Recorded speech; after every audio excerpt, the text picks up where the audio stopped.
Whatever may be said in praise of poverty, the fact remains that it is not possible to live a really complete or successful life unless one is rich. No man can rise to his greatest possible height in talent or soul development unless he has plenty of money, for to unfold the soul and to develop talent he must have many things to use, and he cannot have these things unless he has money to buy them with. A man develops in mind, soul, and body by making use of things, and society is so organized that man must have money in order to become the possessor of things. Therefore, the basis of all advancement for man must be the science of getting rich. The object of all life is development, and everything that lives has an inalienable right to all the development it is capable of attaining.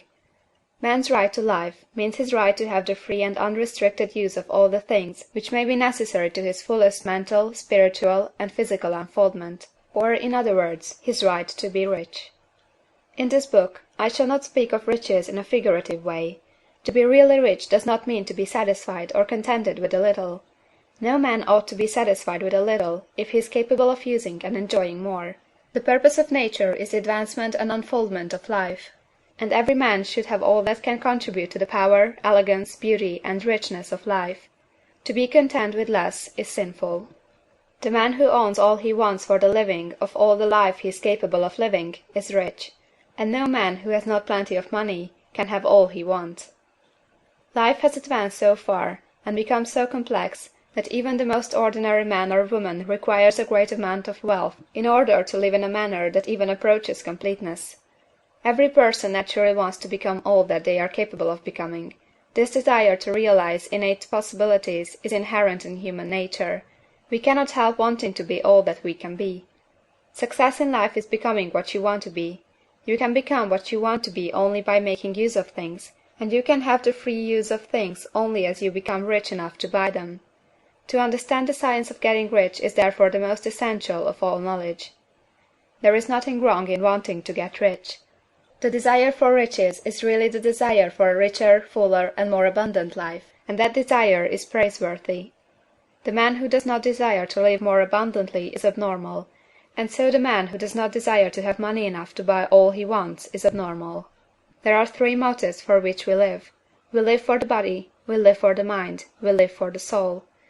No one of these is better or holier than the other. All are alike desirable, and no one of the three, body, mind, or soul, can live fully if either of the others is cut short of full life and expression. It is not right or noble to live only for the soul and deny mind or body, and it is wrong to live for the intellect and deny body or soul. We are all acquainted with the loathsome consequences of living for the body and denying both mind and soul, and we can see that real life means the complete expression of all that man can give forth through body, mind, and soul. Whatever he can say, no man can be really happy or satisfied unless his body is living fully in every function, and unless the same is true for his mind and his soul. Wherever there is unexpressed possibility, or function not performed, there is unsatisfied desire. Desire is possibility seeking expression, or function seeking performance.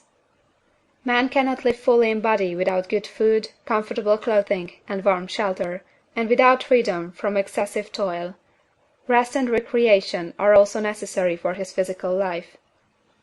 He cannot live fully in mind without books and time to study them, without opportunity to travel and observation, or without intellectual companionship.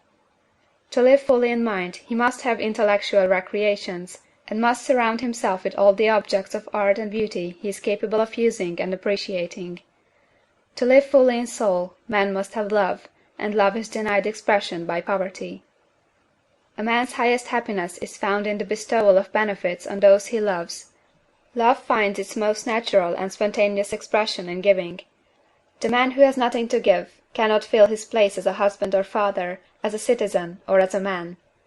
It is in the use of material things that a man finds full life for his body, develops his mind, and unfolds his soul. It is therefore of supreme importance to him that he should be rich. It is perfectly right that you should desire to be rich. If you are a normal man or woman, you cannot help doing so. It is perfectly right that you should give your best attention to the science of getting rich, for it is the noblest and most necessary of all studies. If you neglect this study, you are derelict in your duty to yourself, to God and humanity. for you can render to God and humanity no greater service than to make the most of yourself. CHAPTER II.